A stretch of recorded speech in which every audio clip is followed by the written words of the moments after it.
Kita sering banget kan dengar soal otoritas Alkitab, tapi pernah nggak kepikiran bukti terkuatnya itu datang dari mana sih?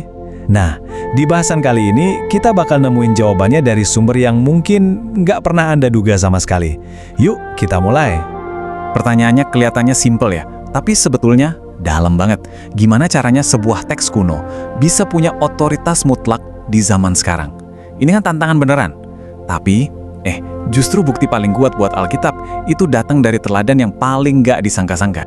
Nah, ini dia nih, kita bakal lihat sesuatu yang bisa dibilang paradoks. Sesuatu yang kayaknya bertentangan sama logika.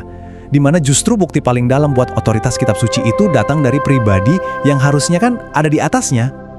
Kalau pakai logika umum, kita pasti mikir, Yesus kan firman Tuhan yang hidup, ya jelas dong dia di atas tulisan. Tapi lihat deh teladannya. Justru kebalikannya, dia, sang pencipta, malah secara konsisten menempatkan dirinya di bawah otoritas kitab suci. Loh, kok bisa? Nah, inilah paradoks yang jadi inti pembahasan kita. Oke, biar kita benar-benar paham betapa wahnya tindakan ini, kita perlu ingat dulu siapa Yesus menurut teologi Kristen. Dia itu bukan manusia biasa yang jadi Tuhan, tapi Tuhan yang jadi manusia. Nah, pemahaman ini, ini ngasih bobot yang luar biasa ke setiap pilihan yang dia buat, terutama pilihannya buat tunduk sama kitab suci. Sekarang yuk kita lihat langsung di mana ketundukan ini ditunjukin dalam salah satu momen paling genting dalam pelayanannya. Disinilah teori jadi kenyataan. Coba deh bayangin situasinya. Abis puasa 40 hari, fisik lagi lemah-lemahnya, dihadapkan langsung sama godaan iblis. Iblis itu nantang identitas dan kuasanya. Sebagai Tuhan kan, dia bisa aja langsung pamer kuasa ilahinya kan. Tapi dia nggak gitu. Jawabannya justru berakar pada sesuatu yang lain. Ada tertulis 3 kata yang mengubah segalanya. Dengan ngutip kitab suci, Yesus itu bukan lagi ngajak debat, dia lagi menyatakan mana otoritas final.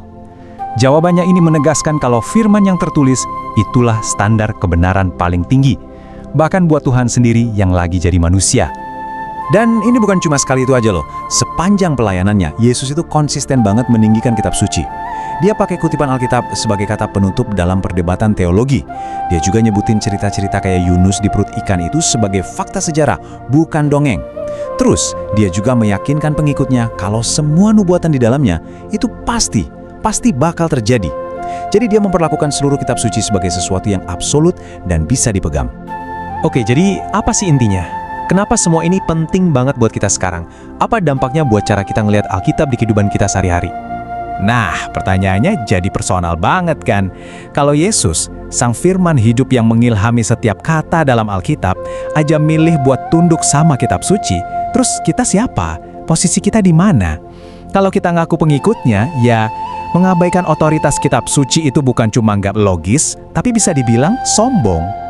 Pada akhirnya semua ini mengerucut ke satu hal, komitmen total, tanpa kompromi, dari Yesus terhadap kebenaran dan otoritas kitab suci. Teladan yang dia kasih itu bukan sekedar saran, tapi sebuah standar. Dan ini nih, kalimat penutup yang merangkum segalanya. Coba renungkan deh, pernah nggak Yesus meragukan kitab suci? Enggak. Pernah nggak dia nganggap Alkitab itu ketinggalan zaman atau salah? Nggak pernah sama sekali. Jadi, kalau sang penebus aja nggak pernah melakukannya, kenapa kita yang ditebusnya merasa punya hak buat melakukannya? Nah, ini jadi pemikiran yang dalam banget buat kita bawa pulang.